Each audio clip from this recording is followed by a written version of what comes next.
Very good morning to all of you. It's indeed a great pleasure to welcome you all for this webinar organized by the Madras Chambers Education Committee. I'm Saraswati. I'm the Secretary General of the Madras Chamber of Commerce. And probably this is the first event by the Education Committee during the lockdown, other than our internal meetings, which were quite a few. And the idea is, maybe before I leave to Mr. Kishore, I'll just give a very brief introduction about the chamber, given the fact that many of you or many of the institutions attending here are not still members of the Madras Chamber of Commerce and Industry. This chamber is 184-year-old chamber, a very historical chamber, and continue to remain very relevant to the members and trade and commerce now. And we are the oldest in the southern India and one of the two oldest chambers in the country. And we have many expert committees where we have domain experts on different subjects to handle the queries, to guide the members on their respective domains. One such very important committee is the Education Committee, considering the fact the industry institution interaction is getting more and more important. And thanks to Mr. R.M. Kishore, Vice Chairman of the RMK group of institutions who have agreed to head the chamber in this year. And I'm sure he will continue to do so for the next year as well. And supported by many members of the Education Committee on different fronts. Many of them are joining today. So I wouldn't like to take much time. Only one request, as I said at the initial words. The Industry Institute Connect is very important, getting more and more important now. Probably we'll hear more about it from Mr. Ramkumar Ramurthy as well. So my request to all of you, we will be in touch with all of you. And in fact, I find people attending not only from interior Tamil Nadu, tier 2, tier 3 cities, but even Mr. Ramkumar, there are institutions from Orissa, Andhra Pradesh, Chittoor, and many places joining today. So I'm sure it is going to be a very interactive and interesting session. And as I said, my request would be that please join the Madras Chamber for more benefit, more win-win situation for both of us. As I said, I'll be in touch with each of you after this event following this. So I think with these few words, I will sign off now, leaving it to Mr. Kishore. One request to all of you, you can post your queries. Mr. Ramkumar will address for about 30-35 minutes after Mr. Kishore's introduction, and Ms. Vandana Sundaram of the committee member would moderate the Q&A. So as and when you hear Mr. Ramkumar, you can post your queries and the Q&A, and we will handle it after Mr. Ramkumar presents his views. Thank you very much. Wishing you all a very productive, safe day. Over to you, Mr. Kishore. Thank you, madam.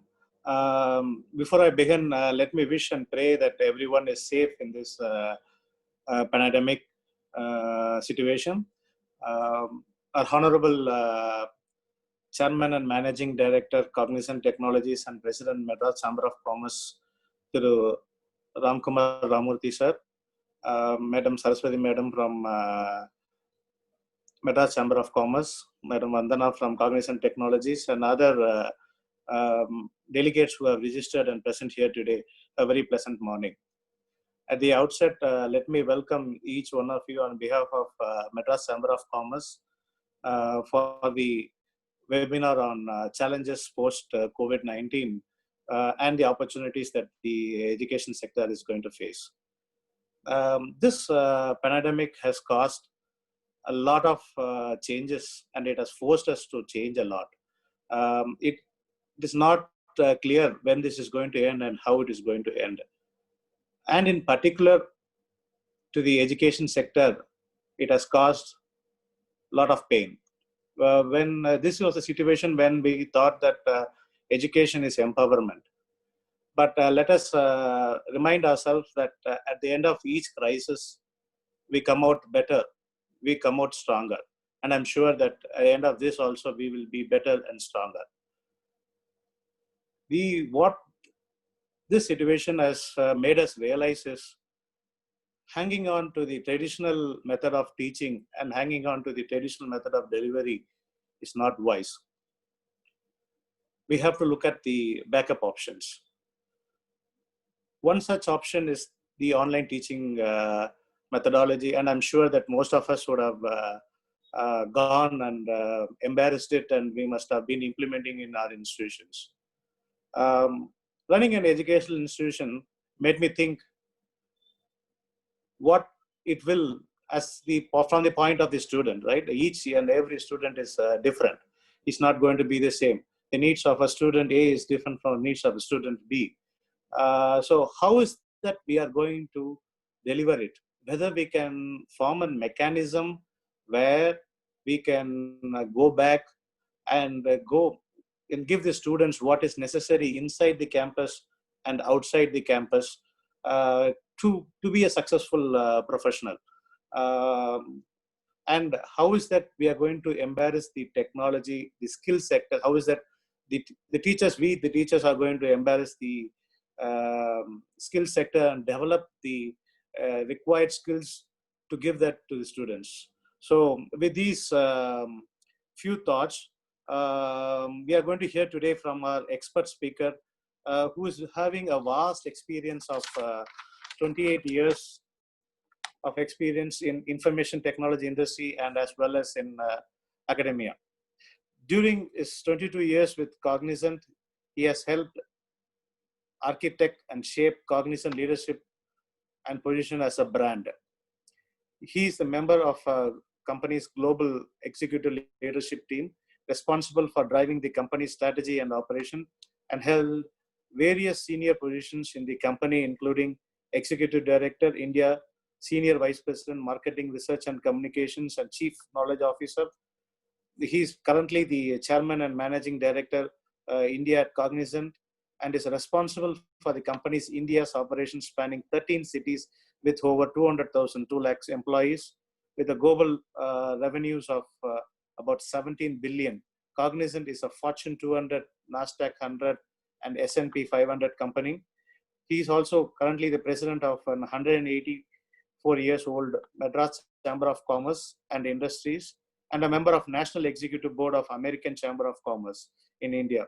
He is also the member of the Governing Council of NASSCOM Skill Sector Council, a member of Strategic Academic Advisory Board of Xavier Institute of Management, Bhubaneswar, a member of Senate of Tamil Nadu, Dr. MGR Medical University, and a member of Board of Governors of IIIT Trichy. Without ado, I present Mr. Ramkumar Ramurthy. Thank you, sir. Over to you, sir. Yeah, thank you, Kishore and Saraswati, for those opening remarks. I think you have set the stage very well, and let me try and then build upon it. As Kishore said in his opening remarks, COVID-19 has been an unprecedented pandemic. There has not been any playbook for us to manage this magnitude of a crisis that has hit virtually every country in the world. And even for some of us in India who have seen multiple crises, be it the Chennai floods, the Kerala floods, and more recently the super cyclone Amphan hitting places like Odisha and West Bengal. What we have witnessed in COVID-19, I would say, is quite bizarre, almost bordering on the surreal. Even for companies like Cognizant, a large corporation with close to 300,000 employees, with operations in over 50 countries, you know that organizations of our complexity, global reach, and scale, we do have very robust business continuity and crisis management teams, and we do scenario modeling and response exercises in the form of tabletop exercises, and none of us have been to a movie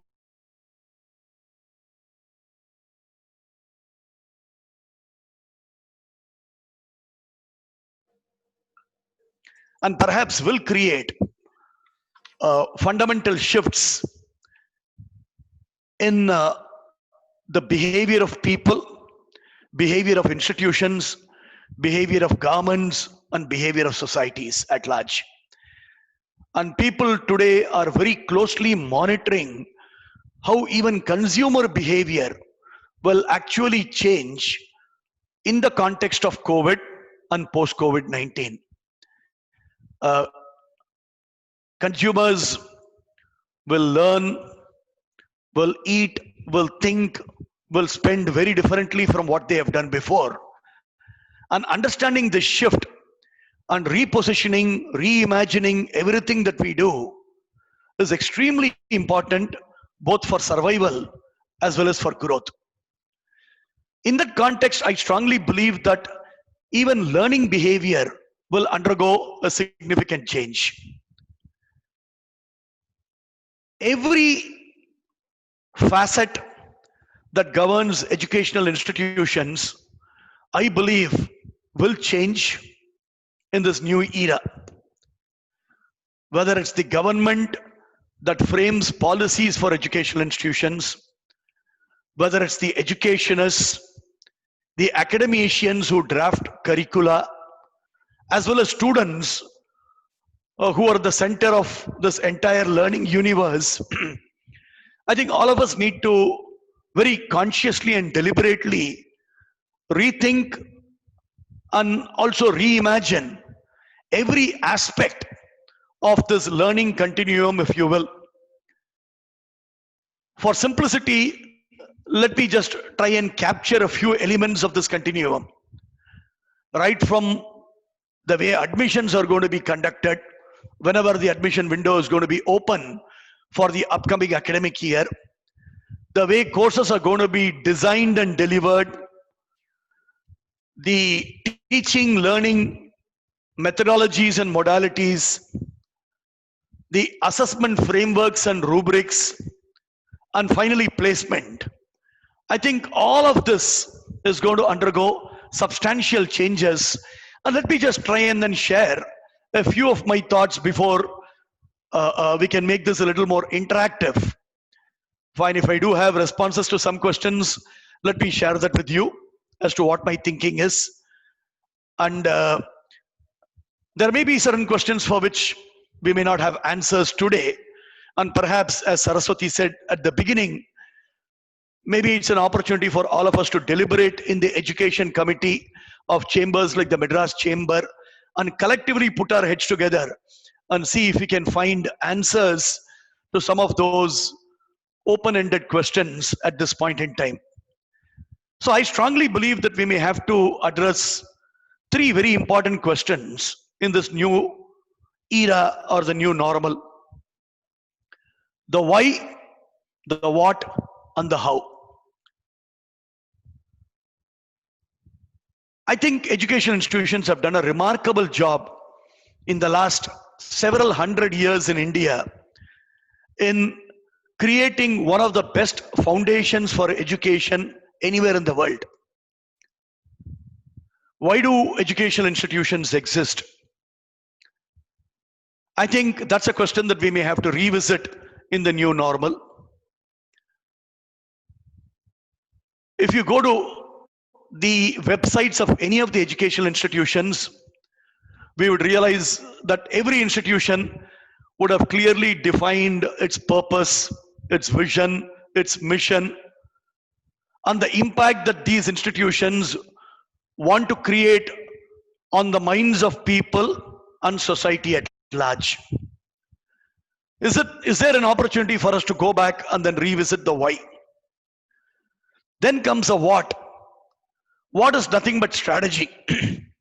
I think Kishore alluded to this in his opening commentary, saying, hey, what is it that we have to do to stay relevant in the marketplace and do what our charter says?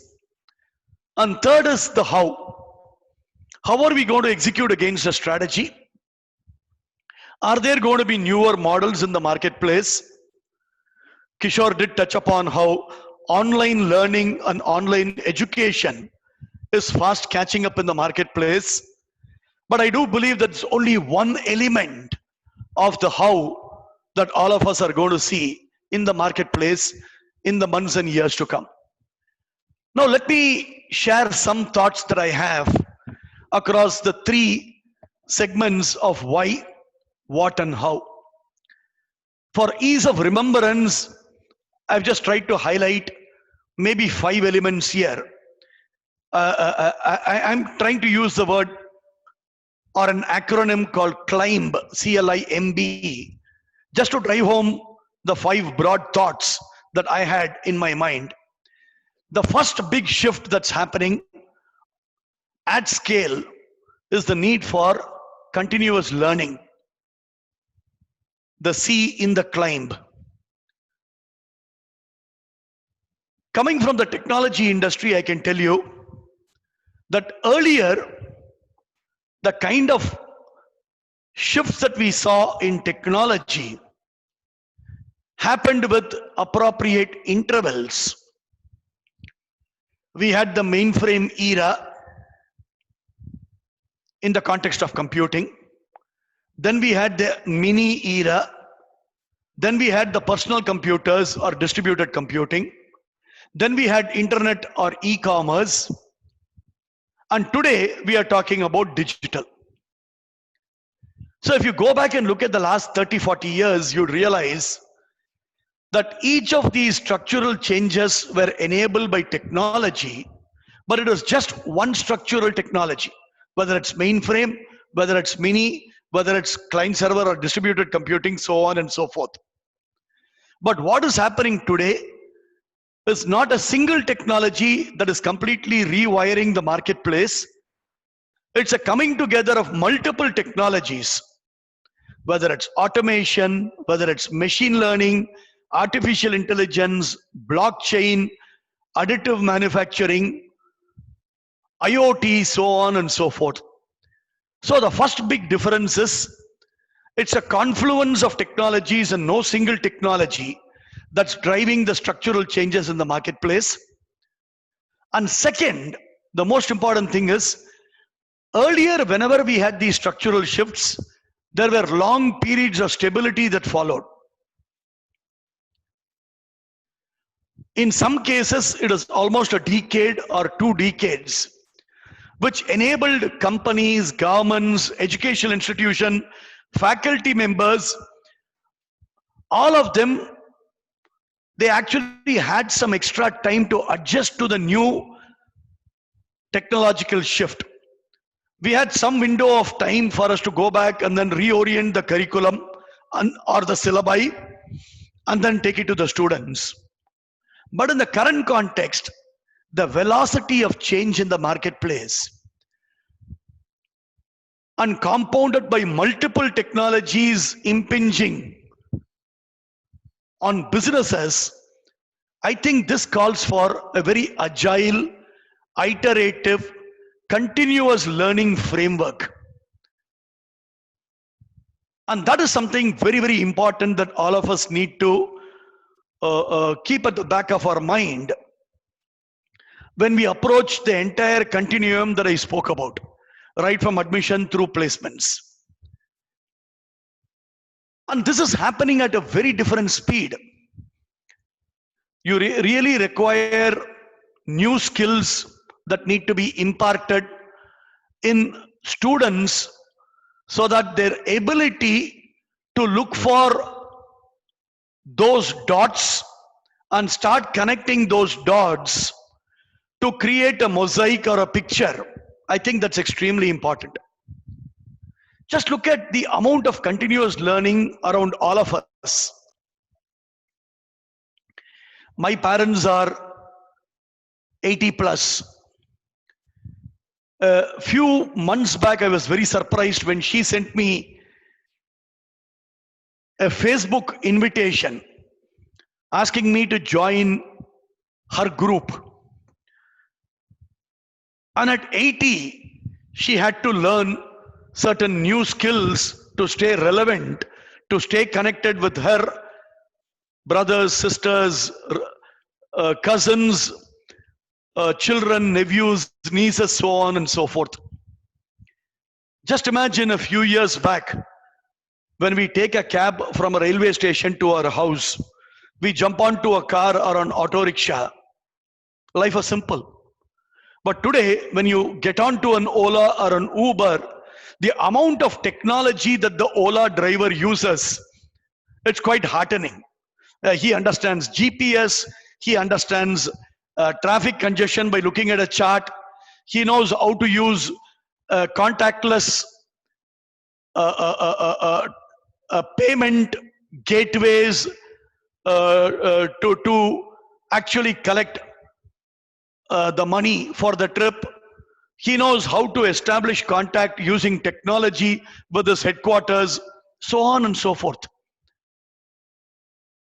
And just as many of us are trying to get back to office or to our respective colleges, the government has launched this new app called Arogya Setu.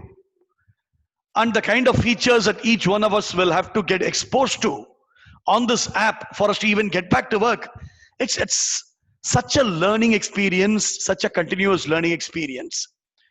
So I think this is one element of what we need to look at and ensure that learning doesn't really stop. Either during the number of years of study in the campuses, but more importantly, even after students leave the campus.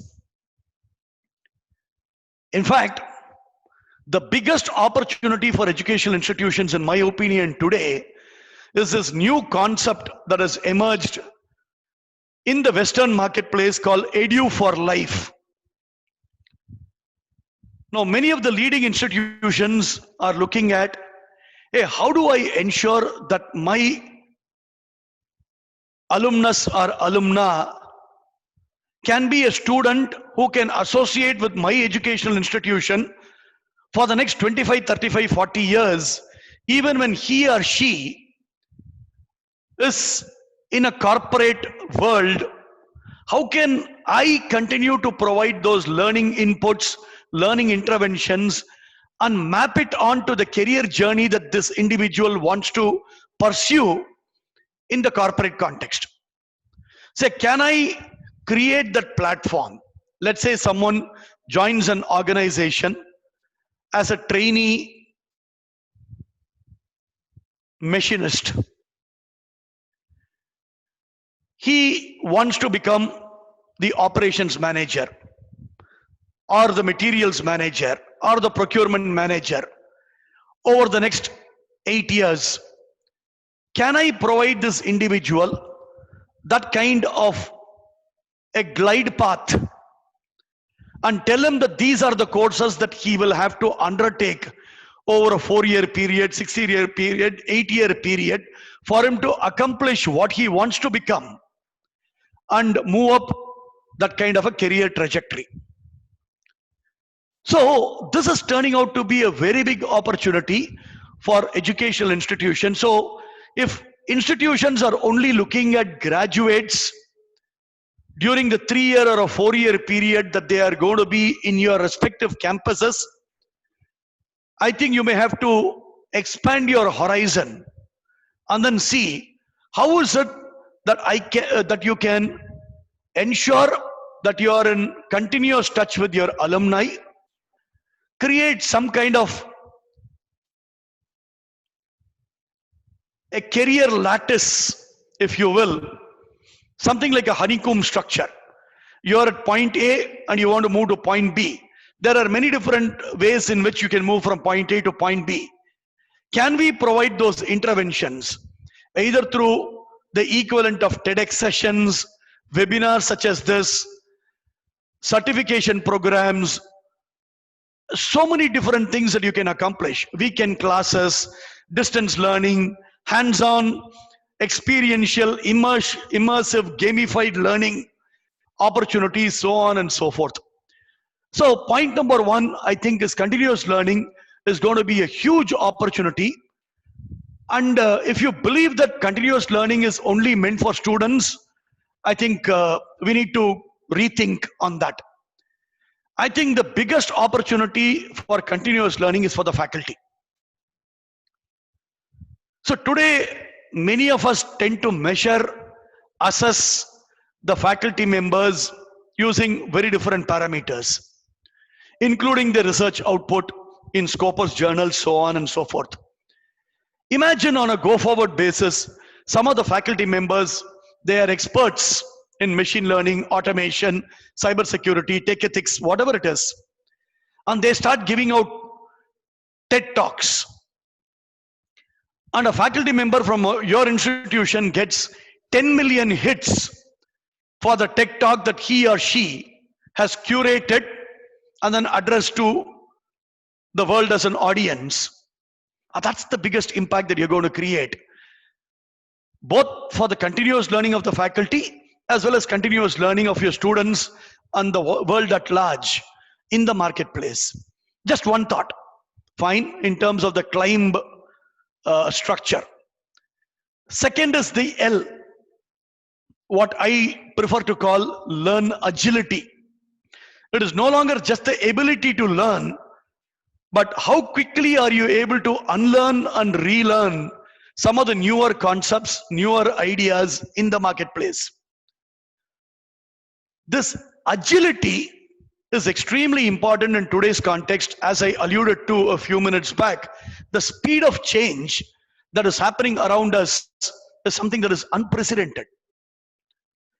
So how can we make learning quick, provide those learning nuggets in capsule form so that people are able to quickly come to speed? And how is it that we are able to inculcate this capability of learning to learn in the minds of students? Because the most powerful weapon in the hands of students is how quickly they can learn, become proficient, competent, put it to appropriate use, and drive innovative solutions in the marketplace, irrespective of the industry that he or she participates in. So I think we need to go back and really look at how are we going to assess this learning agility or learn agility. In the corporate context, I can tell you, many companies over the years used to assess the performance of employees through a year-end assessment.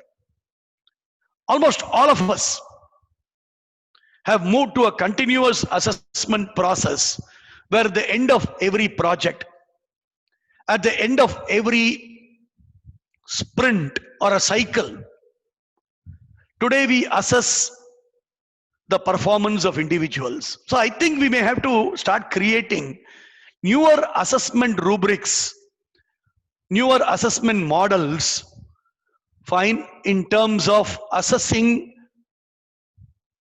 the learning quotient of individuals, whether these are going to be quick and dirty certifications, whatever. I think as academicians and educationists, you are best positioned to look at what are the different models you can create so that learn agility, one, is a way of learning, and there are certain mechanics that we put in place to assess the agility of learning. The third element is the I of CLIMB, which is interdisciplinary. Today, over the years, I think we have created the silos in learning. Students of engineering have traditionally not been exposed to other facets or disciplines of learning, whether it's humanities, whether it's liberal arts, social sciences, law, so on and so forth.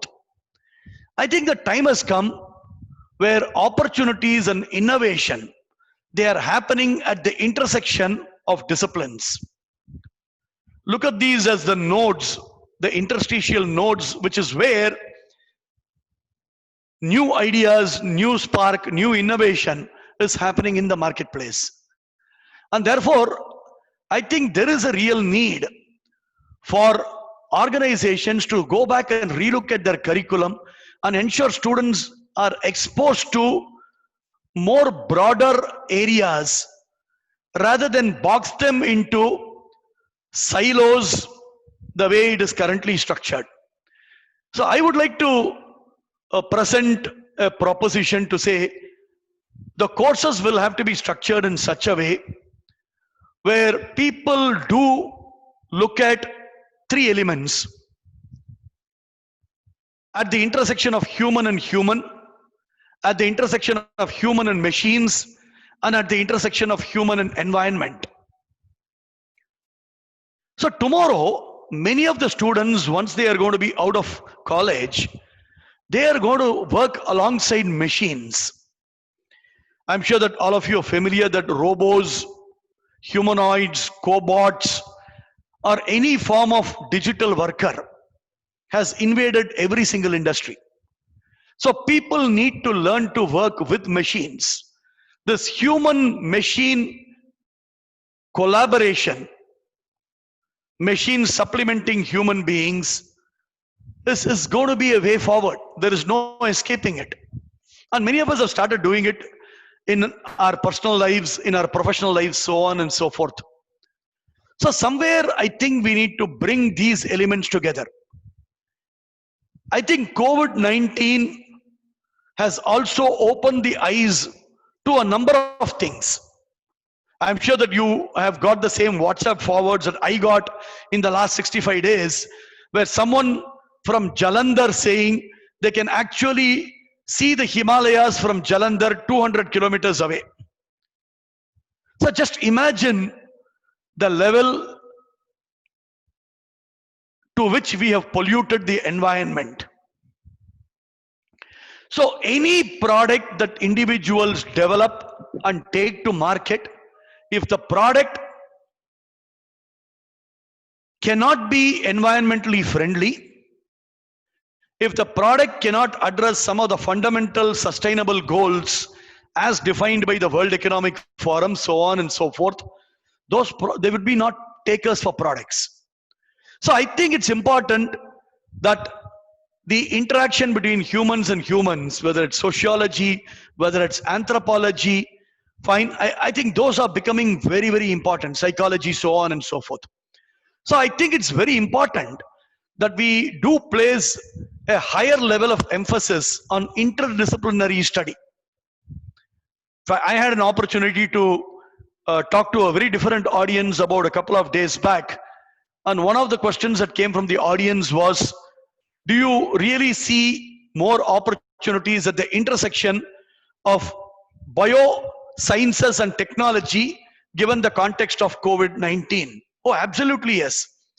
Health tech, agri-tech, manu-tech, these are all going to take off in a substantial fashion. And therefore, I think it's important that interdisciplinary study comes to the fore, and something that hasn't happened so far in any meaningful fashion. Obviously, not to say that it has not happened anywhere. There are some great examples of this happening in some institutions, but I think we need to take it at scale and ensure that this is institutionalized across the entire academic ecosystem. The last 2 points, and then I will stop there and then turn it over to Kishore and Vandana for them to curate any questions that may have come our way. The next is M, which is modularization. This might be a very controversial, provocative question that I may ask this highly intellectual audience. Do we really need a 3-year degree program or a 4-year degree program anymore? Do we want to even revisit some of those fundamentals? Do we want to modularize learning? Can we run a 2-year degree program and ask students to complete the other 1 year or 2 years while working for a company? I think we need to go back and start questioning the fundamental tenets. That's the reason upfront I asked the question why, the what and the how. Why are we doing what we are doing? In fact, in the IT industry, as many of you know, we have traditionally gone after students pursuing 4 years of engineering degree program. And one of the reasons was many of them work for customers in the US, and the US recognized only a 4-year degree program. And if people had to travel to the US, the linkage between issuance of a visa and a 4-year degree program was quite strong then. If you go back in history and then look at some of the doyens of the IT industry, many of them didn't do a 4-year degree program. Fine, many of them did a 3-year pure sciences program, whether it's mathematics, physics, chemistry, and then went on to do an MBA, or they went on to do some additional courses, and they all became CEOs of some of the largest highly respected corporations in the country as well as globally. So I think we need to make our courses as modular as possible. If you believe that somebody just needs foundational education for 1 year, so be it. Maybe go work and continue on a part-time basis. Continue in a distance education mode. I think we just need to get very creative and not necessarily be fixated upon the traditional norms of education. I still remember when the Indian School of Business was launched, Cognizant worked very closely with ISB, given that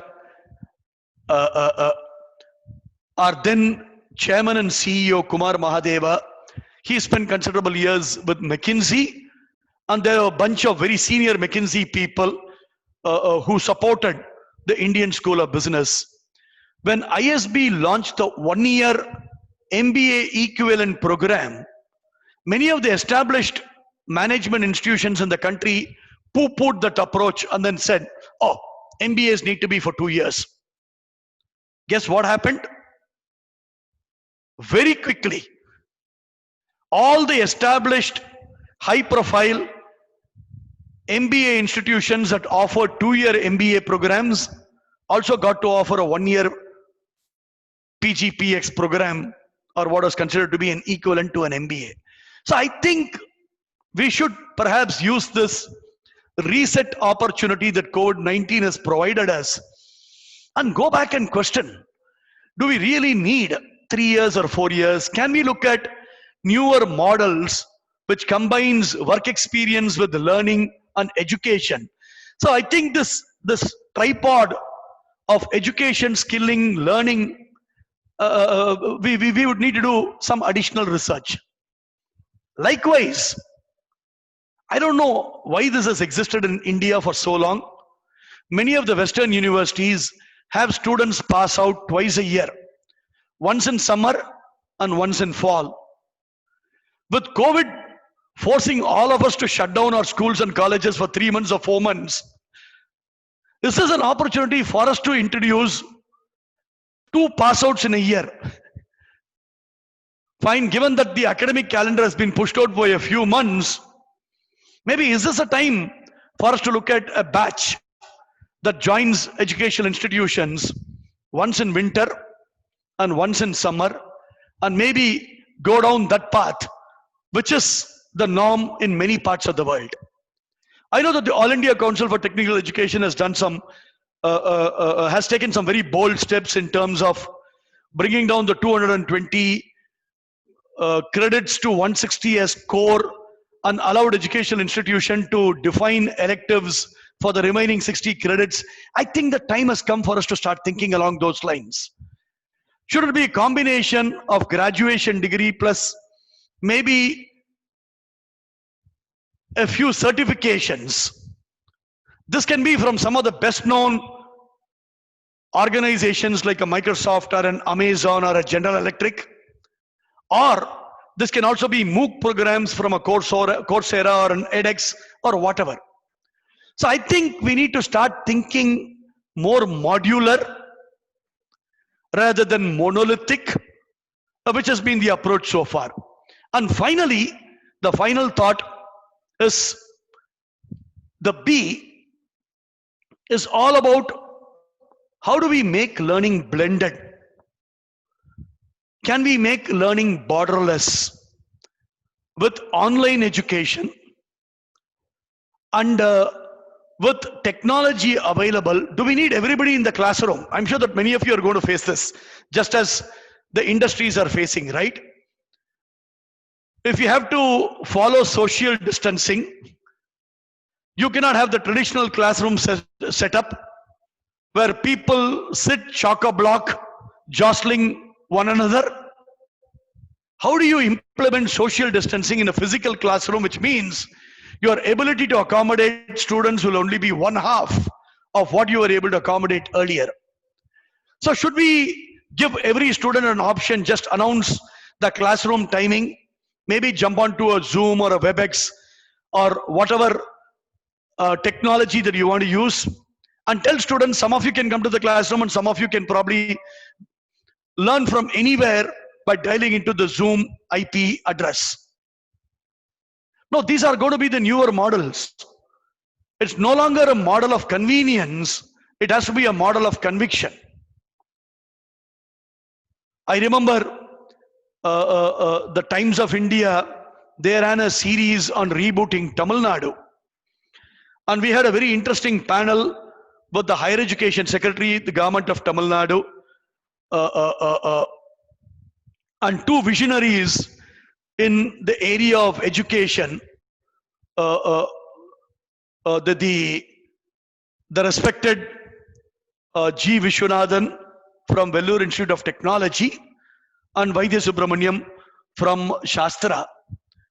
In fact, at one point in time, I don't remember who said that, everybody said that, hey, all of us focused on physical infrastructure, how many acres of land, how many classrooms, what should be the size of the library, what should be the size of the computer laboratory, so on and so forth.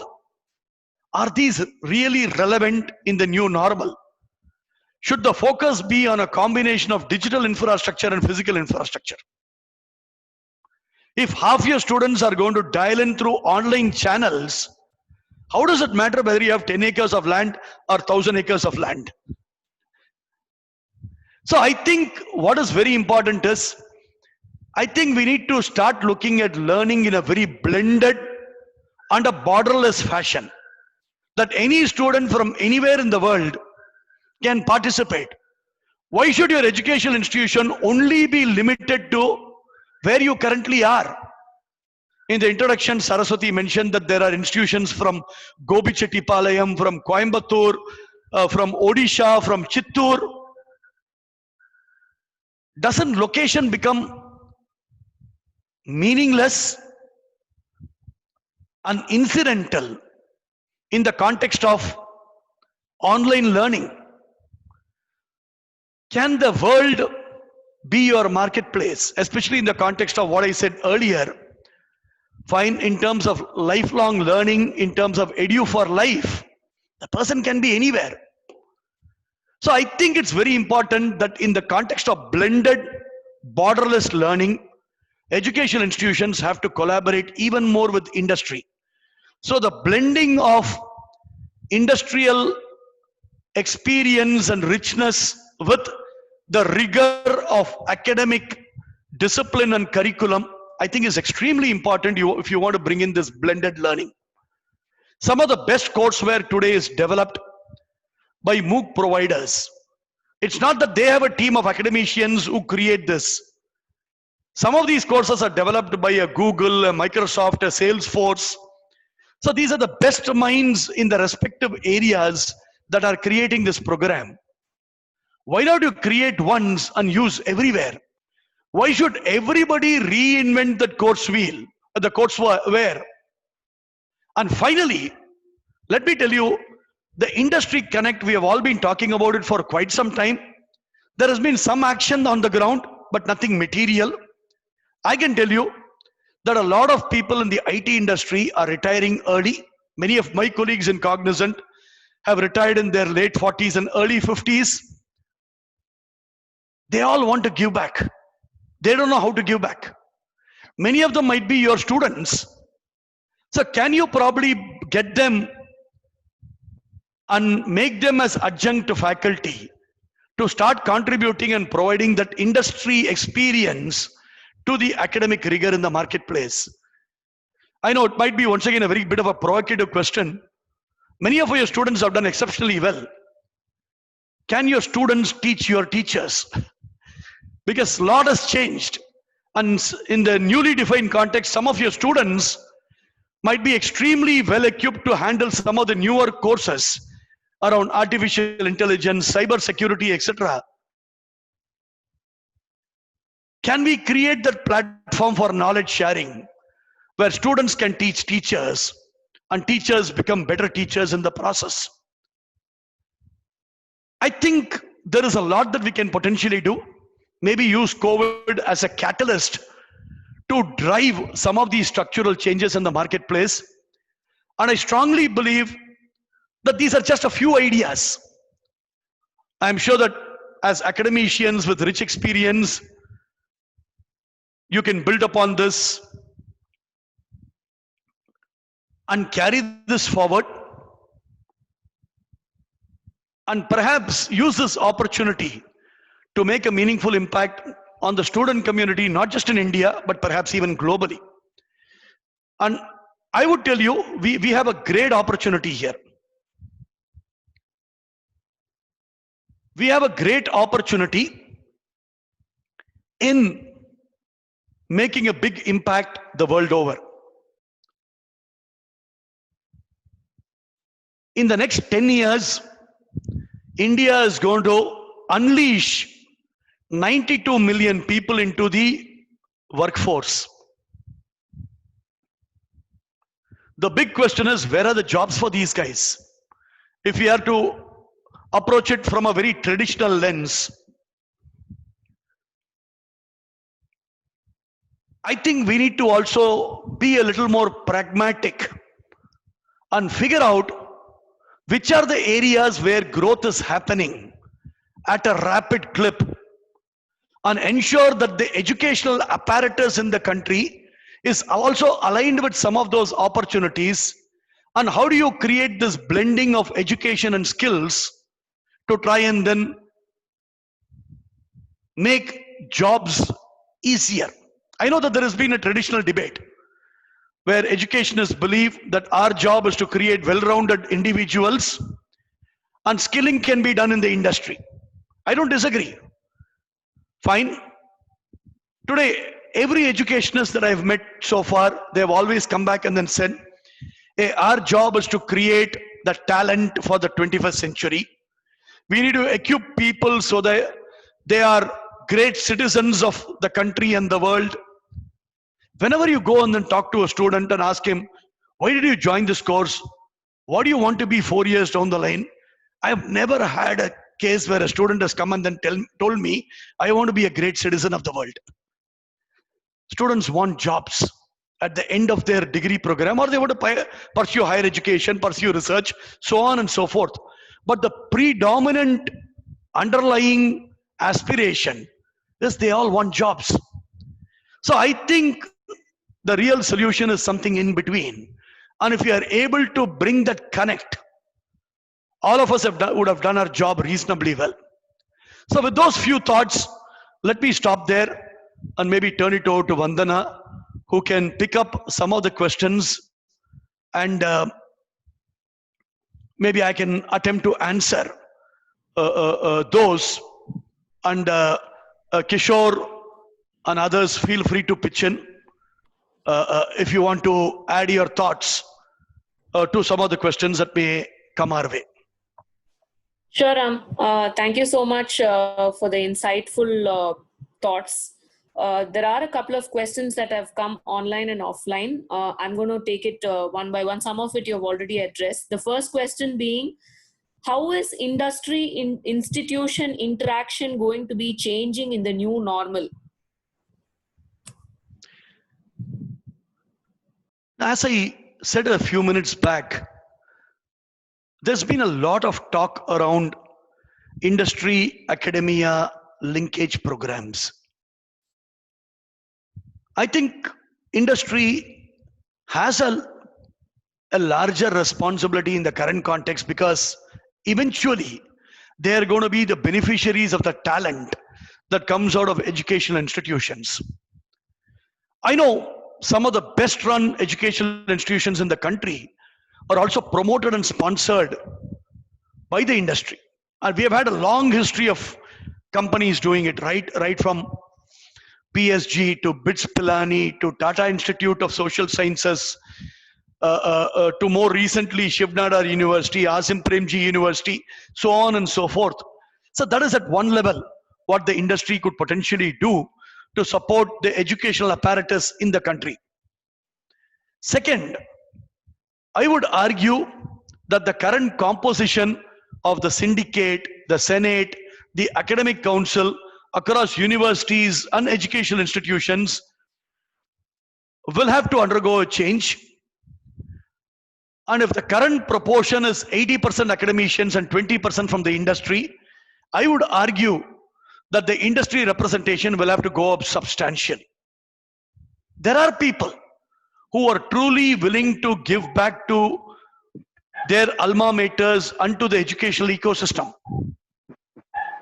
But my recommendation to all the educational institutions is, don't go by the designation of the people who are in the academic council. Look at people who are passionate, who are willing to contribute, and who are willing to team tag with your faculty members. Oftentimes, there is this fixation to only have CEOs, managing directors, vice presidents onto some of these academic councils. Don't worry about the designation. Worry about the capability and the competency of these individuals. They will make a meaningful difference. In fact,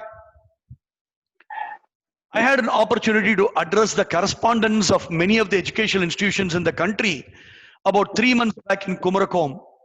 I think this is an event that is organized by the body called EPF, Education Promotion Federation of India, EPFI.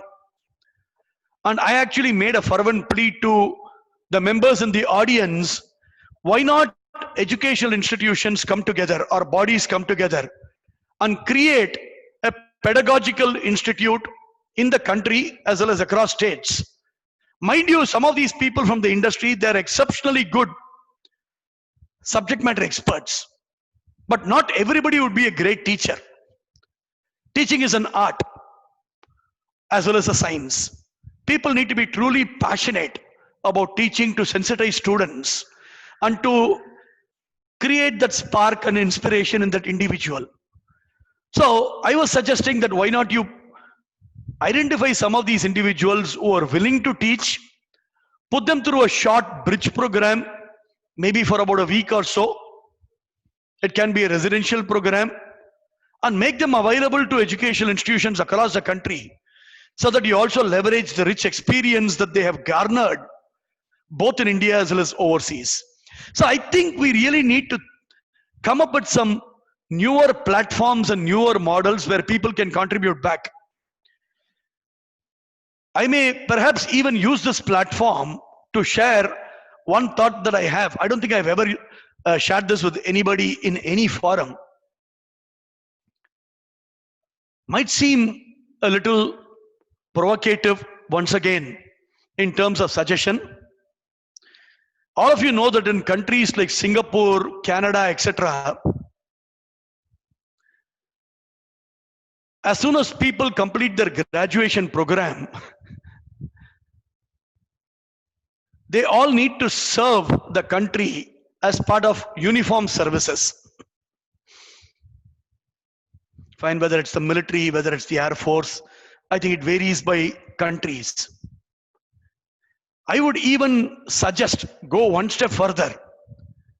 And given that life expectancy in India has gone up substantially, anybody who formally retires from active service, whether it's 55, whether it's 58, whether it's 60, maybe the government should look at, I know mandatory is a very strong word, at least make it obligatory. Or maybe government can even look at incentivizing and then say, hey, look, after your formal retirement, everybody will have to spend 2 years giving back to the academia. or to the larger society. And only if you do it, you can even start withdrawing your provident fund accumulated amount. I think there are a variety of ways. I know this is a very strong recommendation, and I know that many of the folks may not necessarily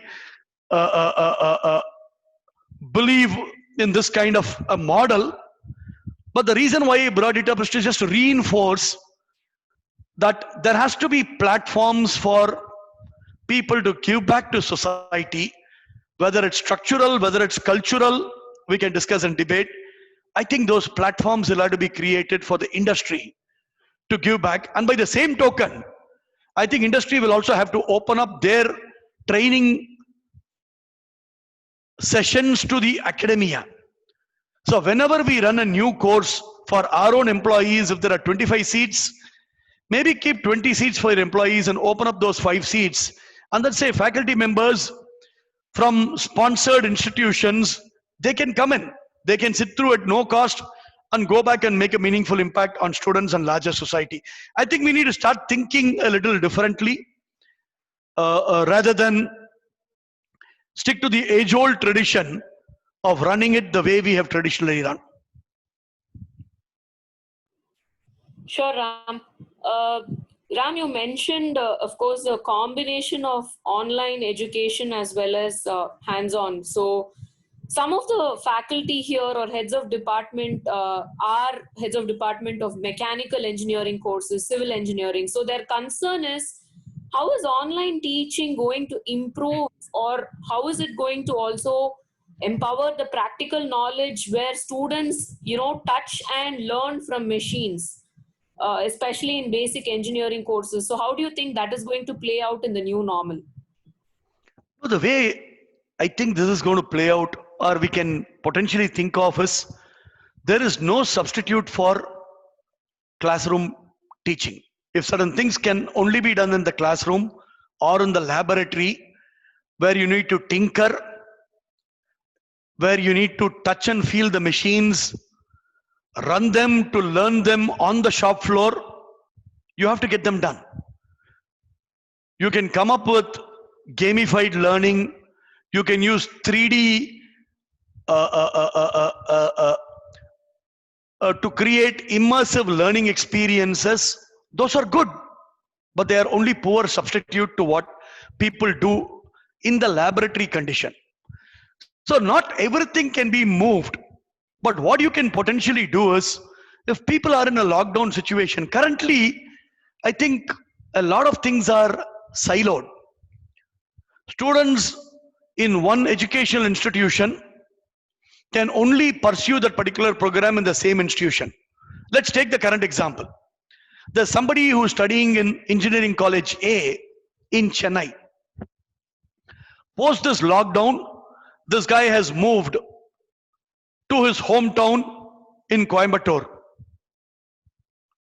Can we create a mechanism whereby he can go to one of those educational institutions in Coimbatore and start learning that laboratory activity in that educational institution in Coimbatore? So I think we need to start creating flexible models. Fine. Today we talk about a shared economy, right? Even the taxi that you take has become shared. A shared auto rickshaw, a shared taxi. Everything is going through a shared economy.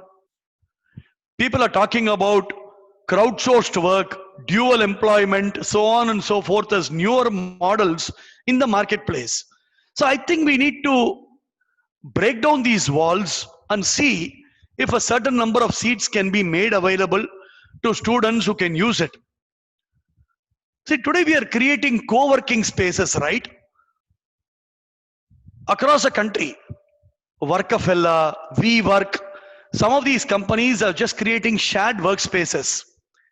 Can we start creating shared laboratories in different districts in the state and make it available to students irrespective of where they are? It's almost like a hot seat. You just need to book a slot, go use those machines during that appointed time and start learning. I think we need to get creative. The traditional models are good, but are they good enough for the new era? I think that's a question that we need to address. Okay, so this is very much in line with placements, given that placements are very much coming our way. What are the new strategies placement officers should specifically adopt post the COVID situation to ensure that our students' careers are not going to be affected? Okay, let me share a few of the thoughts that I have. One is, obviously, whenever there is any structural change in the marketplace, there is going to be an impact. The large companies have come out and said that they will honor the offers that they've made in educational institutions, which is a good news. But that may not necessarily be the case with every company out there. My recommendation would be in a few parts. Point number one, I think we need to create a virtual employment exchange fairly quickly in India. It is almost like your matchmaking matrimonial site, right? There is a very good site in the US. It is called Piazza, P-A-A-Z-Z-A, where all the students passing out of prominent institutions, what discipline of study, when are they passing out, what is their current CGPA, what are the combination of electives that they have taken, it's all available in one single platform.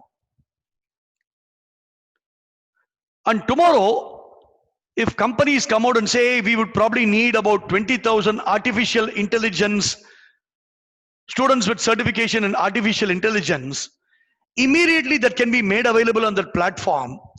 And students who have a flair for AI, they can go and get a few certification and make themselves available for ready deployability. So I think we need to start thinking big. Individual campuses is good, but I know that there are these associations, educational institutional bodies. I think you'll have to start thinking about creating something of that nature so that you do it. That's point number one. Specifically for individual campuses, I think engineering institutions traditionally have done a good job. I think the art, science and commerce institutions have a long way in terms of catching up on the placements arena. I strongly believe we need to market ourselves better. The way Western universities market themselves is phenomenal. I think we need to learn from them. There are people who do 12 years of education in India, 4 years of their graduation in India, 2 years of post-graduation, work for 15 years, then pursue a 2-week program either in Stanford or Harvard or UCLA. They come back to India, and when they drive a car, there'll be a sticker in their car placed Harvard University, Stanford University, UCLA. Just look at how institutions market themselves. Here is a person who would have studied for 20 years in India, 25 years in India, and 2 weeks in a foreign university. I think we need to create those brands. We need to market ourselves very well. And if institutions think that your market is only India, I think you need to rethink. There are so many countries in the world that are looking up to Indian talent. I don't think we have marketed them very well globally as well. Some of you would remember, I think it was 2 years back when the Honorable Prime Minister went to Japan. India and Japan entered into a memoranda of cooperation or understanding, saying India would send some numbers, some 200,000 or 300,000 engineers to Japan. And after a few months in Japan, being trained by the Japanese industrialists, some of them would stay back in Japan and the rest of them will come back to India to start working on Indo-Japanese joint ventures. So many parts of the world, so especially if you look at the Nordic region within the European context, etc., you're all talking about negative birth rates, so on and so forth. So I think at some stage we need to start thinking about, can India be the education and skills warehouse to the world? What is the role that educational institutions can potentially play in this? I think we have a terrific opportunity. Fine, to be the skills capital of the world if we can do it right. Sure, Ram. You spoke about jobs of the future, and also what would be the skills of the future, especially that learning ability is a very important point in the current context. What could be the skills of the future that we could ask our students to start developing from day one? So my own take is, don't look at skills purely from the context of, let us say, machine learning, artificial intelligence, cyber security, Internet of Things, etc. That's one element. More than the jobs of the future, the skills of the future are important, because some of these jobs may remain, but the skills needed to perform the job might be very different. Just go back to the Uber or the Ola example that I gave, right? In a very simple context, the newer skills that the driver needs is very different from the skills that some of the drivers of 5 years back they had. So the World Economic Forum, they publish this report every year, right? I think the latest report talks about complex problem solving skills, critical thinking, creativity, managing people, coordination with others, emotional intelligence, negotiation, service orientation, etc., as the skills of the future. Now, this is extremely important. Extremely important. Let me give you one or two examples and stop there. Let me take problem solving and managing people as two skills.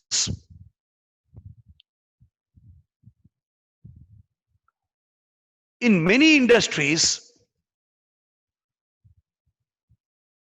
customers knew what the business problem was, and they gave it to technology companies like Cognizant and others, where our best and the brightest employees, they creatively solve those problems using technology. In today's context, there are customers across many different industries who don't even know what the business problem is. So they are saying, in addition to problem solving capabilities, I need people with problem finding capabilities. Can we look at providing some of those inputs? How do you find problems and then solve them? This can happen through ideation exercises, design thinking workshops, brainstorming. So these are newer capabilities that are needed. Just look at in the context of COVID-19. Look at whoever came up with this idea. I am told it is a few students from one of the leading engineering institutions in the country who passed out and who are working though, who came up with this brilliant idea of converting railway coaches into quarantine spaces and isolation wards should the government need it. There is a business problem. People didn't even know how to find a solution to it. Obviously, the natural approach is, can we take over convention centers and trade centers, large marriage halls, request the educational institutions to make their campuses available, including the hostels, which can be converted as quarantine wards. But just look at this. There is one individual who's come out and then said, Railway coaches are going to be idle. Can we convert them into isolation wards? Brilliant. Those are the type of skills and capabilities that we need to ensure that this bold, risk-averse, innovative, creative thinking. I think we need to get our students to start thinking along those lines, to say, hey, it is okay to fail. Only then will you probably get creative and innovative ideas. But we need to create those processes and mechanics. Obviously, on the first day, the principal cannot go to the classroom and say, hey guys, failure is an option. No, that's not what I mean. But then I think somewhere we are being very protective and do not allow people to stumble and fall and raise. And therefore, the creative thinking, the cognitive flexibility, some of these capabilities in students are suboptimally developed in our existing rigid educational systems. So maybe that's a good idea, a good example. In the interest of time, let me not take a second example. So maybe we can take one final question, Vandana. I think we are already at the top of the hour. Sure, Ram. The last question, I'm actually taking note of all the questions that you have posted on the Q&A board. So we will get back to you. The last question is, you are talking constantly about online education models, but many of our students come from rural backgrounds, and it is indeed important that even schools, government schools, start looking at online education as a system. So how do you think this model is actually going to widen the rural-urban gap, being a technology-driven model, or do you think it is actually going to be a boon? No, this is a brilliant question. Actually, this is the biggest problem that we need to solve in India. Technology has to be a leveler. Technology should not be widening the gap. If it widens the gap, all of us have collectively failed as individuals, as citizens. And this is where we need real good creative thinking. I know the government has done a remarkable job. And given that the government's means are limited in terms of funding, I had an opportunity to spend considerable time with the school secretary in the last 1.5 years with the government of Tamil Nadu. And he was taking a lot of pride in saying that the Tamil Nadu government has taken smart boards and smart classrooms to many of the government schools in rural areas. I think the industry can play a very important role in also bridging this gap. Maybe the industry through the CSR funds, companies like Cognizant and others have all done it. Maybe ensure that not a single school is left behind without the basic technology infrastructure in terms of wireless or broadband or smart infrastructure, so that the students in rural areas also stand to benefit from this education. I know the government has allocated huge amounts of money through BharatNet to ensure that broadband is available in the nook and corner of India. I'll give you, there are some great creative examples. Let me give you one Cognizant example. I wanted this to be more of an industry webinar, but I'm not able to hold myself back in giving this example. We have an employee who hailed from, I'm not able to get the immediate location, beyond Madurai, Virudhunagar. And she came from a small village in Virudhunagar, studied exceptionally well, got an opportunity to join Cognizant, and today she is working for a customer in Chicago in the US. Whenever she finds time, she takes classes for that rural school in Virudhunagar, teaching them English, science, math, and some of the other subjects through the smart board and the wireless connection that is there in the school. I think we need to institutionalize this. I can tell you there are several hundred employees just in Cognizant. We call the Schools on the Cloud initiative, where people leverage technology, but we need to ensure that the basic technology is available. In fact, I've been telling this for some time that NASSCOM or one of those trade bodies should take this up at scale on all the desktops and laptops that are retired from the industry, not just technology companies, every EDP, MIS department of any manufacturing company. Whenever they retire or debond their computers, we should create an avenue where all these computers are sent to educational institutions that are in need of these computers and other technology aided assets. We need to ensure that the rural institutions or institutions in rural parts of India have access to the same technology aids and tools so that nobody is left behind. I think we need to collectively make this a reality. I completely agree. It's easy for us to come on these calls, use one or two examples here and there, and think that we have addressed a problem. No. I think this problem can be best addressed through a variety of ways.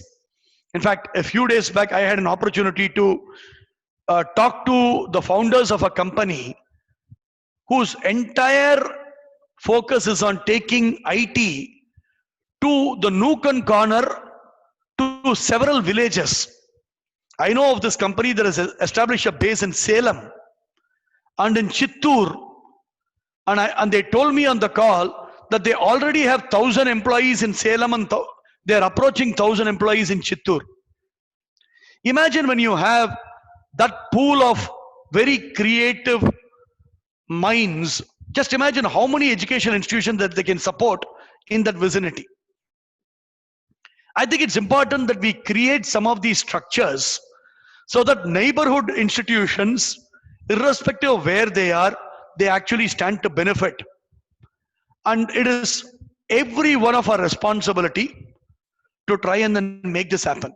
And let me tell you, if you don't make this happen, you're only going to create a further divide in society, which clearly is not something that is desirable. So maybe with those few thoughts from my end, let me turn it over to Kishore or Saraswati in case they want to add any additional comments. Thanks a lot for this opportunity.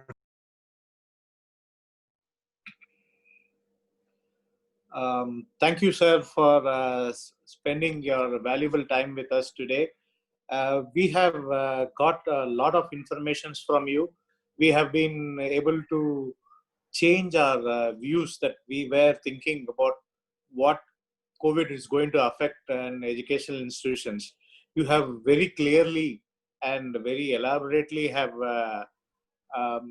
talked with us and explained it with a small thing called CLIMB, where change is immutable, where learning agility, we should be able to have a continuous assessments, where interdisciplinary learning is important, where we have to customize the modelization of the courses, where we have to customize it for the students, and blended and borderless learning.